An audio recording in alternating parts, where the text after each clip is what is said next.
don't really normally make videos of small utilities, but since these arrived a couple of weeks ago, I've used at least one of them almost every day. They're from DF Audio, an Australian company that makes really useful little utilities, like the Mini Bay, a 40-point tabletop patch bay, the Nano E, this is an expression slider, and the Nano M, another micro patch bay. And these are all designed to make patching between different instruments, different levels, different patch sizes, audio and CV, to make all that really simple. So if you've ever wanted to use a guitar pedal with your Eurorack, or the other way around, you've wanted to stick a standard instrument level into a Eurorack, you'll know it's not always possible. The LXR, for example, most instruments or DJ decks or samplers don't send out a large enough signal to get processed with a filter from Eurorack, for example. And most guitar pedals can't accept an output from Eurorack because it's just too hot, everything just distorts.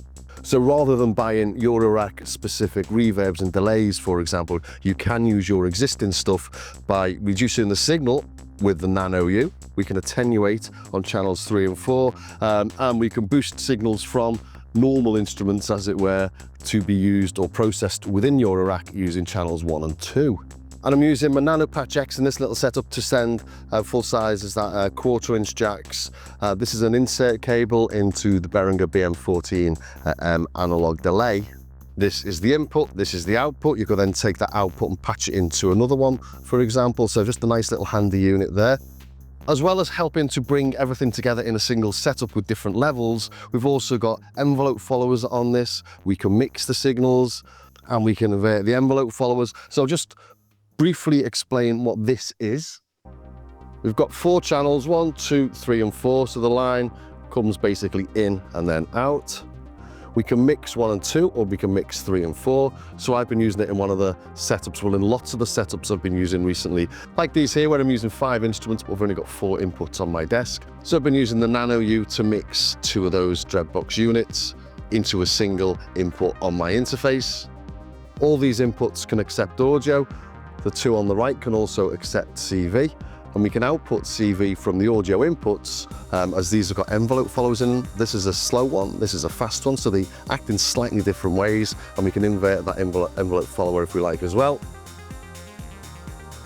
And on the right we can mix and blend CVs or audio as well, and we can attenuate those signals. So using the attenuation is how you put a Eurorack into something that's non-Eurorack, and using the boost, this is a 10-time boost, is how you'd get something that's non-Eurorack into Eurorack. This also has a clever little trick as well, where you take this side off and you get a little screwdriver in there and flick a switch, and then this outputs 5 volts if nothing's plugged in there. A bit like you've got on the VC mix on things like the Crave and the Mother 32. So this then outputs 0 to 5 volts so that you can tune stuff. So in this setup here, I'm bringing in 2 audio signals. This is an LFO from Ableton or Logic. I've tried it with both, it works fine, obviously. So that's audio being processed into a CV. So that's how I can sync up the LFO, or sync up an LFO to modulate the cutoff on this in time with my DAW and in time with the LXR. The LXR is synced to the DAW, and then the DAW's LFO is coming into here. So the cutoff modulation is synced to the LXR, which you can't do on a Mother 32 on its own. So here's the LFO synced to the DAW, and this is sending out an LFO to the Mini V, and that's just sending a constant triangle wave. So that's a constant signal, and the volume's being modulated by that. So if we take a listen to what's coming out of this, getting a little pulse, put that into there, it'll convert that into CV, turn this on.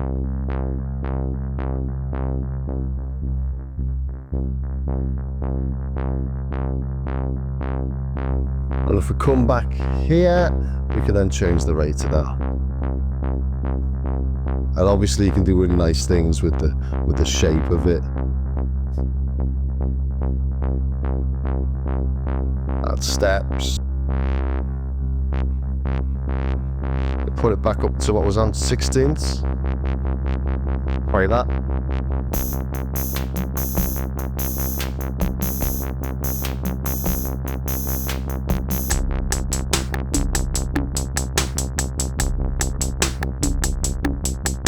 It's all working in time.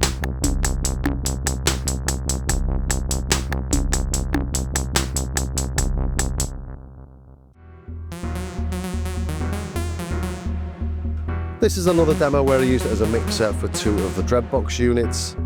I'm doing exactly the same as I was earlier on with it, but I just thought I'd show it because it's a nice little tune.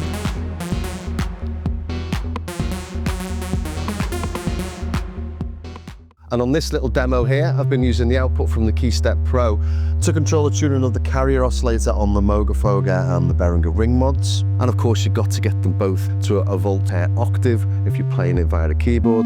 So I've managed to tune those using the attenuation.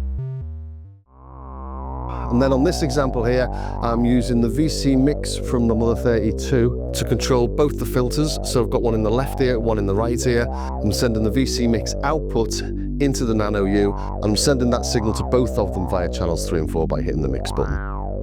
And I think I said earlier, I didn't actually have to use the VC mix. I could have just used this if I'd have opened that up and flicked the switch to 5 volts, because that's exactly doing what that VC mix is doing when there's nothing plugged into it.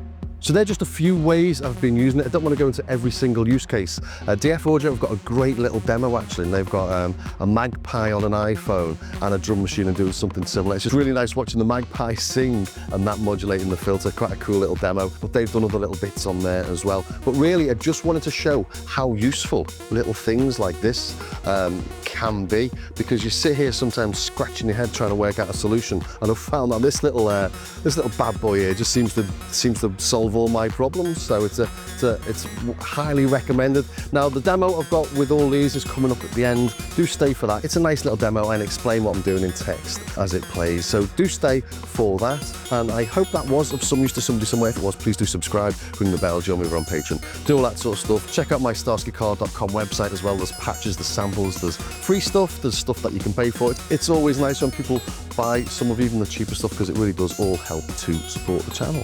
So yeah, stay for this little demo, and I will see you next time.